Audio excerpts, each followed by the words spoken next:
In historic Plymouth, Massachusetts, tucked away on an old colonial road, there stands a tavern that has seen centuries of American history. Today, it's known as the Rye Tavern, but in the 1700s it was known as Cornish's Tavern. It was far more than a typical roadside inn. Its walls witness American patriots, such as America's second president, John Adams. Stagecoach travelers, soldiers and sailors once crowded its rooms, carrying whispers of revolution and the lifeblood of New England's once vibrant seafaring trade.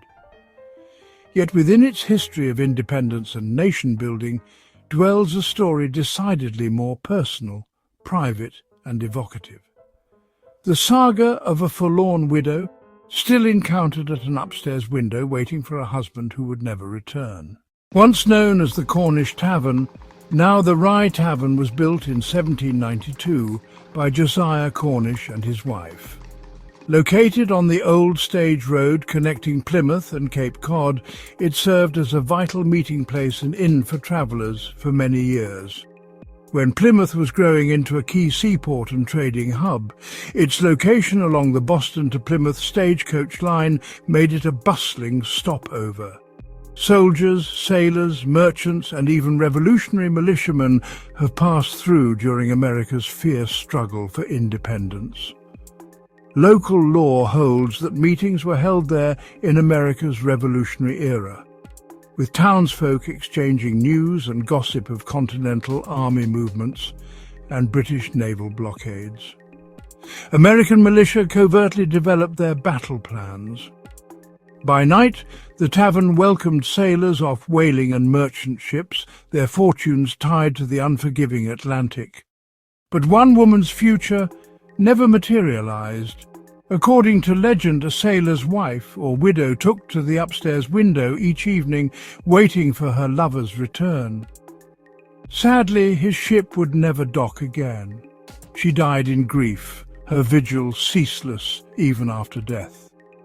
Guests and staff would later profess to have seen her, always at the same window, her pale, heart-broken face forever turned toward the horizon. In the mid-20th century, America's original paranormal investigator, Dr. Hans Holzer, already well known for investigating haunted objects and places with trans-mediums, came to the Rye Tavern. He wanted to assess whether the widow was still present in the 200-year-old structure. Dr. Holzer worked with a trusted trance medium. A trans-medium is a psychic who operates as a bridge between the natural and supernatural worlds to allow spirits to communicate through the medium. On the night of the séance, they chose an upstairs room, one long tied to the legend. As the medium slipped into a trance, her breathing slowed. The atmosphere changed, heavy and tense. Then her voice emerged, altered, fragile, and not her own. "I cannot leave. He could return at any moment." The room fell silent. The widow's words were insistent, eternally looping in a never-ending cycle of hope and heartache. "They will not take my place at the window. I am waiting. I am waiting still." Holzer, calm and careful, asked who she was waiting for. The widow's reply came trembling. "He is lost, but he promised me. I will not go. I will not go. I refuse to leave." Her grief poured through the medium's voice, centuries old but still raw. Then faintly, another presence seemed to cut through. A man's voice, lower, broken. "A storm. A fierce storm. Hear me. I'm gone." The séance ended in silence. The widow's words had filled the room, and the brief intrusion of the sailor's voice sealed her fate. It was a tragedy. Dr. Holzer concluded this was not a vague impression or someone's imagination, but a rare case of direct speech from the spirit world. The widow's grief had bound her to the Rye Tavern for decades, her voice repeating the same despair she had spoken in life.